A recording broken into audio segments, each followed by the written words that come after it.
Hello, Mishpacha. It's Courtney, America's Jewish mother.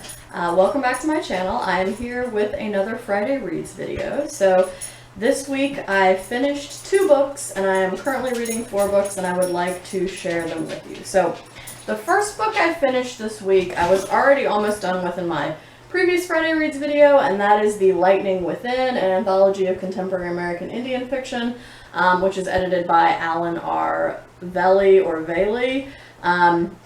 And as I said last week, this collection was published in around 1991, and so it has a lot of writers who were fairly integral to the Native American Renaissance in American literature, including excerpts from works by N. Scott Momaday and Leslie Marmon Silko and Simon Ortiz and Louise Erdrich and Michael Doris and Gerald Visner and 1 or 2 other people who I left off the list.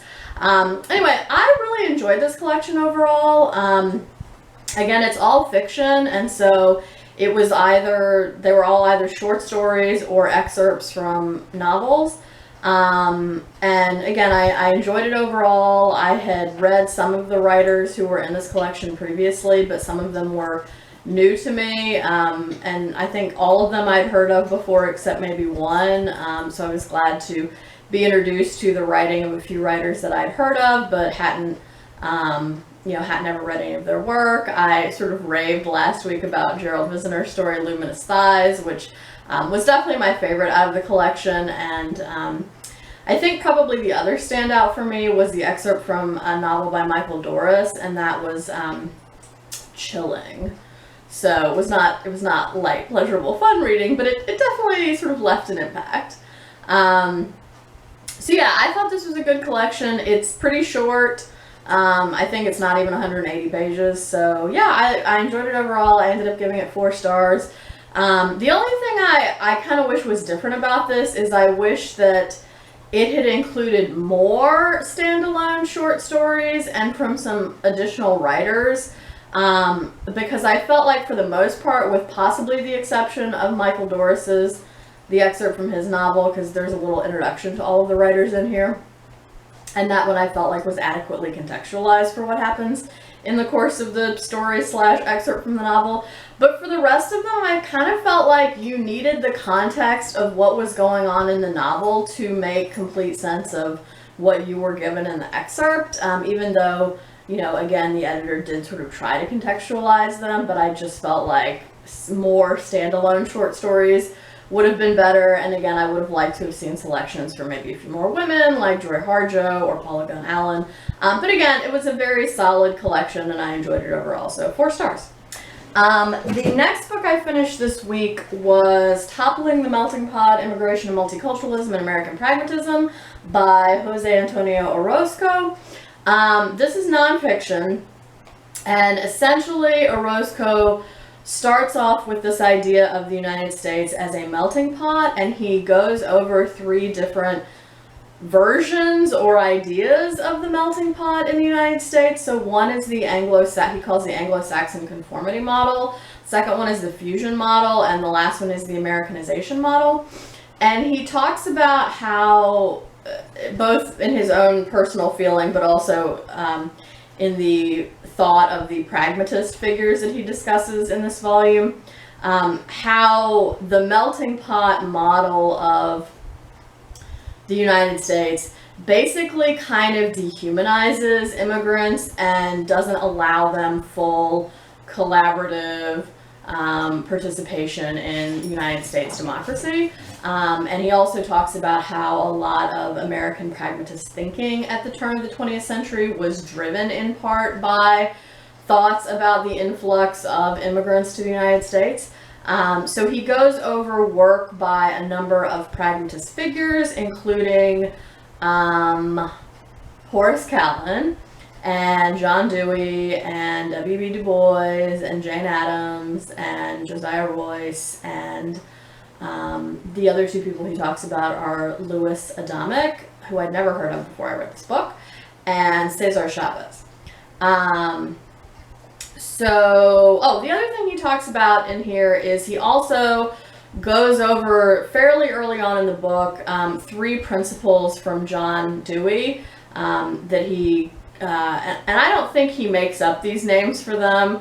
I think those are maybe themes that Horace Callan or somebody else has identified somewhere. But anyway, he goes over these 3 principles called the principle of cultural group flourishing, the principle of cultural contribution, and the no harm principle. And basically, again, sort of traces the line of thought in these pragmatist figures he discusses, basically 1 per chapter, of their own thinking in response to immigration in the United States, and then also how their work is reflective of those 3 principles of John Dewey's that he lays out close to the beginning.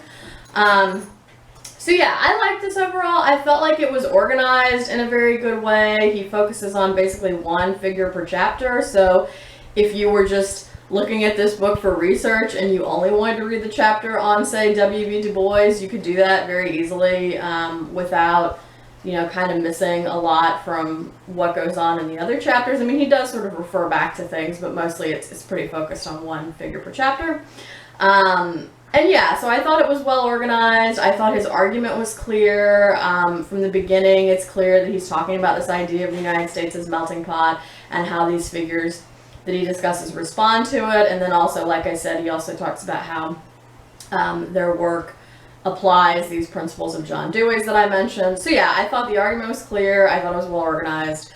And I liked that, each chapter was not entirely self-contained, but mostly self-contained. So what I didn't like as much about this is that, first of all, I've never heard of Louis Adamic prior to reading this volume, and I studied American Pragmatism in graduate school, so I feel like if someone was associated with Pragmatism, I should have at least heard of them. But yeah, I'd never heard of that guy prior to reading this. And I've also I've heard of Cesar Chavez, but I've never heard him being discussed as a pragmatist figure.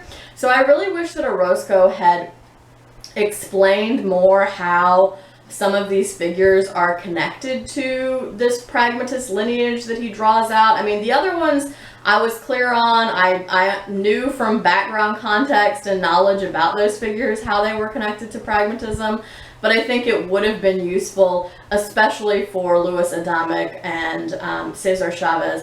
And I mean, I know about Horace Callan and how he's connected to pragmatism because I actually wrote about him in my dissertation, but I feel like the average reader who maybe is familiar with just C.S. Peirce and William James and John Dewey and maybe a couple other people probably wouldn't know that. So I thought it might have been useful to draw out how all of these figures are actually connected to pragmatist thought. The other thing that I sort of had an issue with here was that I felt like sometimes Orosco was putting words in the mouths of the figures that he discusses. And I do have an example of that. So in the chapter on, and this is not the only example, but it was probably the worst offender.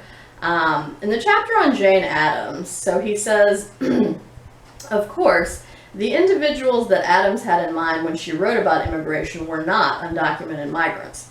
So he literally just said, Addams, when she wrote, was not writing about undocumented immigrants. Then literally 2 sentences later, he says, the task Addams sets before us is to learn to see undocumented immigrants not as enemies, but as neighbors and co-creators of our deep democracy, etc., etc. So he literally just said she wasn't talking about undocumented immigrants, but then 2 sentences later he says, she's asking us to see undocumented immigrants in this way. And I just feel like she's not, because you just told me she wasn't talking about undocumented immigrants. I think it would have been different if he had phrased it in such a way that it sounded more like, if we apply Jane Addams' thinking about immigrants to undocumented immigrants, we would, we might draw this conclusion. I would have been fine with that, but I feel like there and several other times in the volume he kind of puts words in people's mouths. But anyway, aside from those issues that I had with it, like I said, I felt like it was well organized, it was clear, it was well researched, and the footnoted, cited, etc. So I ended up giving this 3.75 stars. Okay, so now on to what I am currently reading. So I am 55 pages into Gloria Naylor's book, The Women of Brewster Place.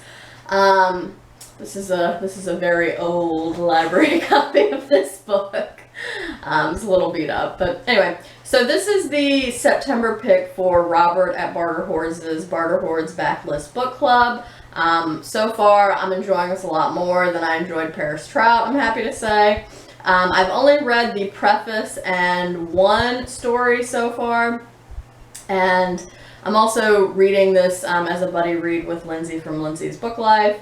So yeah, I'm liking it so far. I'm finding it engaging. It's pretty easy to read. I will report back more later when I have more to say about it. I'm also still currently buddy reading Love in the Time of Cholera by Gabriel Garcia Marquez with Greg of Supposedly Fun. I think I am, what page am I on? Yeah, I'm a little over 50 pages into this. So we had our first check-in last week. We're doing our second check-in on Sunday. So far we've seen the sort of life that Fermina, who is one of the main characters in this novel, has had with her husband, Dr. Juvenal Urbino. We've sort of seen what their life is like together, and he has just died. And her old lover, Florentino, I forgot his name, came to the funeral/wake and then stayed afterward and basically said, I told you 50 however many years ago that I loved you, and now I'm here to tell you it again. And she tells him to get out, and she hopes that he doesn't have long to live. So I'm very intrigued by that. I really want to know what the backstory is on Florentino and Fermina, so I'm hoping we will get that in the forthcoming chapters. So I'm definitely enjoying this so far. I am also currently reading Their Eyes Were Watching God by Zora Neale Hurston. I am halfway through this. We are reading this for my online course on the novel. So I'm going to finish this up this week because I'm trying to stay a week ahead of the students so I can, write the quizzes and discussion posts and things like that. So anyway, still enjoying this so far. And then the last book that I'm currently reading is Love Medicine by Louise Erdrich. So this is really good, y'all. I had previously read Tracks over the summer and absolutely loved it. And I read Tracks first because, one, it's short, and two, it's set chronologically the earliest in the Love Medicine series. And even though it was not necessary for me to read Tracks first in order to understand and appreciate what's going on in Love Medicine, I'm kind of glad that I did, because now I have some more backstory on some of the characters who come up in here.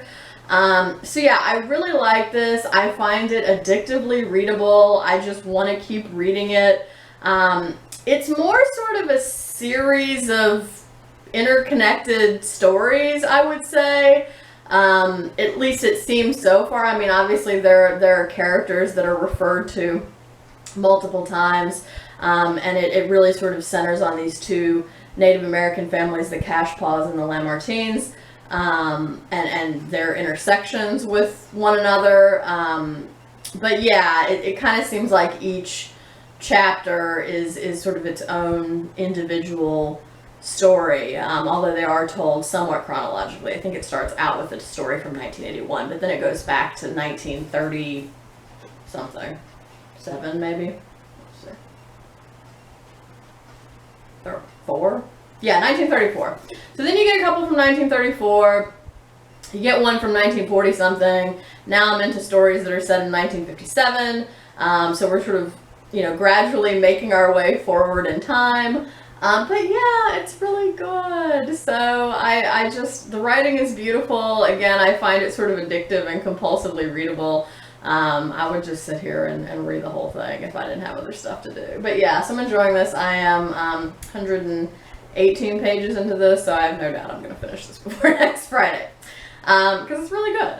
So anyway, that is what I finished and or am currently reading this week. So yeah, if you have read any of these books and have comments or thoughts about them, I would love to hear that. So please feel free to leave me a comment down below. I would also love to know what you have been reading and enjoying lately. So yeah, I hope y'all are staying healthy and well. I hope you're doing good reading. And until next time, would it kill you to call you mother?